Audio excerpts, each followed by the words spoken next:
Hi guys, welcome back. Today we're gonna go over common deadlift misconception. Yeah, and some easy fixes to make them work a little bit better. Gotcha. So I got Matt here. You guys don't know, last video they talked about the gym business. They talked about how to create your revenue with training online and training in the gym. But today, since Matt is an accomplished lifter and just a meathead in general, he's gonna show us those things that you want to look out for when you're doing the deadlift. So Matt, go ahead and tell them some of your numbers. Go ahead and tell them who you are a little bit if they didn't watch the other video, and go from there. And I'm standing on the platform because it's pretty tall. So my name's Matt. I've been powerlifting since 2014, probably as soon as I stopped training for Brazilian Jiu-Jitsu and kickboxing. I'm recently coming off of a quad tear, so my last meet I tokened a squat at 474, I benched 374, and I deadlifted 700. So I mean, if you look me up on Open Powerlifting, it's gonna say 699.9, but we know it was 700 because I'm gonna round up every single time. So we're gonna go over some stuff today with the deadlift on just basically some common misconceptions and some things that we can do pretty easily to improve them, make your start positioning a little bit better, and make your whole pull a little bit more efficient in general.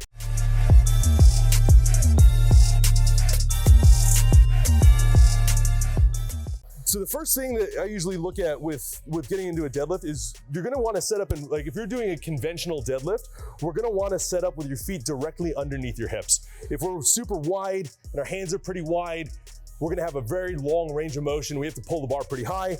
If we're really, really narrow, we're probably gonna be getting knees to like either drive out, or we're not gonna be able to really easily get down into the bar. So if we're conventionally deadlifting, feet are gonna be usually right underneath your hips, and our toes are gonna be facing straight forward. The first thing that I'm gonna do is I'm gonna drive my hips back and get a nice stretch in my hamstrings until my hands reach down to the bar. So my back is gonna be relatively parallel to the ground. I'm gonna grab the bar with whatever my preferred grip is, but I'm not trying to fully grab the bar yet, because if I do, my body's probably gonna round down. So I usually will leave like a bit of a fingertip grip, and this is important for when I go to pull slack out of the deadlift bar.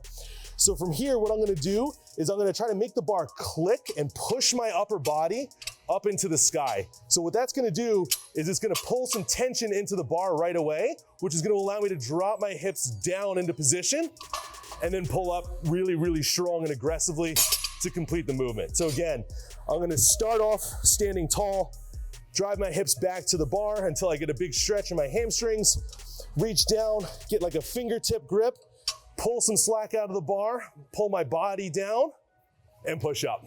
Pretty easy. Now, there's some things that I usually will see a lifter that'll mess up and kind of get their deadlift into not the best position possible. So if I turn to the side for a second and I get that same setup going here, one of the big things that I'll see them trying to drive their chest and their back as forward as we possibly can.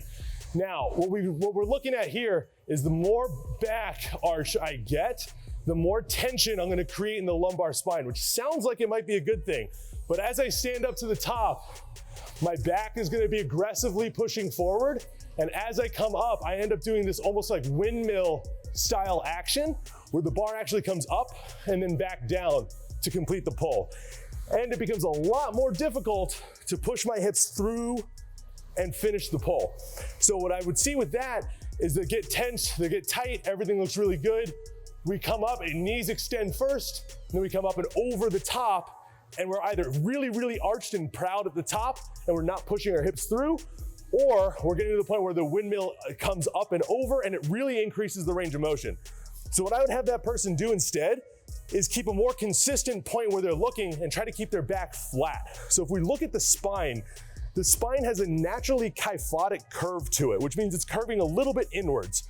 So we want to replicate that in the deadlift. So if we're here and we're getting ourselves into a point where the back is kind of almost a little bit looking like it's rounded, as we stand up, it'll be a lot more efficient for us to push our glutes straight through to finish the deadlift. So it's a little bit more efficient of a way to do this. Now, how are we gonna make this happen and how are we gonna set this up? What I don't wanna have with this is I don't want people squeezing their shoulder blades back as hard as possible at all. Because if I squeeze my shoulder blades back, the first thing that's gonna happen is you see my chest just pushes forward. So as soon as my chest pushes forward, my lower back extends, my pelvis rotates forward, and I'm starting to get myself into the point where I'm increasing my distance and the range of motion that I have to pull, and I'm de-leveraging my hips a little bit. So what I wanna do is I wanna think about having my arms nice and long. So I'm gonna have my scaps down and relaxed. As I get into position here, my scaps are down and relaxed. hips forward towards the bar. So if I were to look at this from the side here, what I would do is if I'm really tight and arched, we can see where the bar stops on my body, versus if I'm very relaxed, I get about an extra 2 inches shorter range of motion here. So if I keep my shoulder blades pushing down and keep my arms as long as possible, I can decrease that range of motion a little bit more. Not only that, but I'm also gonna stop fatiguing out some of the tissues in my lower back because that's not arching up to pull the bar up. I'm gonna use my hamstrings and my glutes a little bit better to complete the deadlift. So again, one more time, if I'm pulling really, really tight and arching my back really, really hard, I have to get really, really low and I arch to pull up. My back is really extended up at the top. But if I'm very relaxed in my arms and I keep them loose like ropes, my range of motion is much shorter. It's a much more efficient deadlift.